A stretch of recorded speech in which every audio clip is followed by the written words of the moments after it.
Welcome to learners team. இந்த பதிவில் என்ன பார்க்க போகிறோம்னா, டிஎன்இபியில் வந்து ஒரு 56,000 காலி பணியிடங்கள் இருக்குது அப்படின்னு சொல்லி அமைச்சர் அவர்கள் அறிவிப்பு வெளியிட்டிருக்கிறாங்க.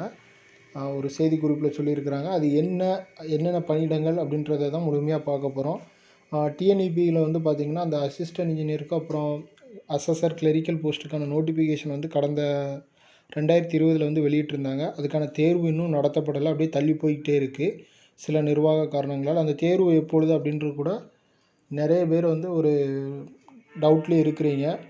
அது சம்மந்தமாக இன்றைக்கி ஒரு அறிவிப்பு வந்திருந்தது நியூஸ் பேப்பரில். அது என்னென்னு பார்த்தீங்கன்னா, கிட்டத்தட்ட ஒரு 56,000 காலி பணியிடங்கள் இருக்குது டிஎன்இபியில். அது என்னென்னு பார்த்தீங்கன்னா, ஹேங்மேனு, ஹெல்ப்பரு, கிளரிக்கல், அப்புறம் அசிஸ்டன்ட் இன்ஜினியர், இந்த மாதிரி கேட்டகரி எல்லாமே சேர்த்து மொத்தமாக ஒரு 56,000 காலி பணியிடங்கள் இருக்குது. அதற்கான தேர்வு எப்பொழுது, பணியிடம் எப்போ நிரப்பப்படும் அப்படின்றதுக்கு அமைச்சர் அவர்கள் சொன்ன பதில்னு பார்த்தீங்கன்னா, மின் வாரியத்தில் 56,000 காலி பணியிடம் உள்ளது. உடனடியாக நிரப்ப வாய்ப்பின்றி கடன் அதிகமாக உள்ளதால் கடன்கள் அடைக்கப்பட்ட பின்னர் படிப்படியாக பணியிடங்கள் நிரப்பப்படும். அவசியம் கருதி தேவையான இடங்களில் முதல்வரின் உத்தரவின் பேரில் பணியிடங்கள் நிரப்பப்படும். தமிழகத்தில் 1500 மெகாவாட் மின் உற்பத்தி செய்யப்பட்டது.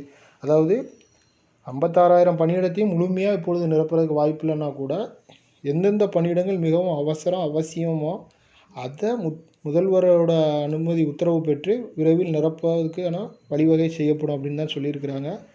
ஸோ அது எந்தெந்த பணியிடங்களாக கூட இருக்கலாம்.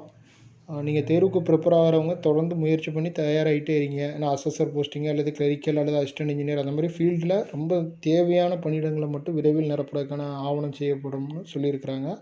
அந்த தேர்வு மிக விரைவில் வர்றதுக்கான வாய்ப்பும் இருக்குது. மற்ற பணியிடங்களுக்கான தேர்வு கொஞ்சம் காலதாமதமாகி வர்றதுக்கான வாய்ப்புகளும் இருக்குது. அதனால் போஸ்டிங் போட மாட்டாங்க, இல்லை தேர்வே நடக்காது அப்படின்ற மனநிலைக்கு தேர்வர்கள் போக வேண்டாம்.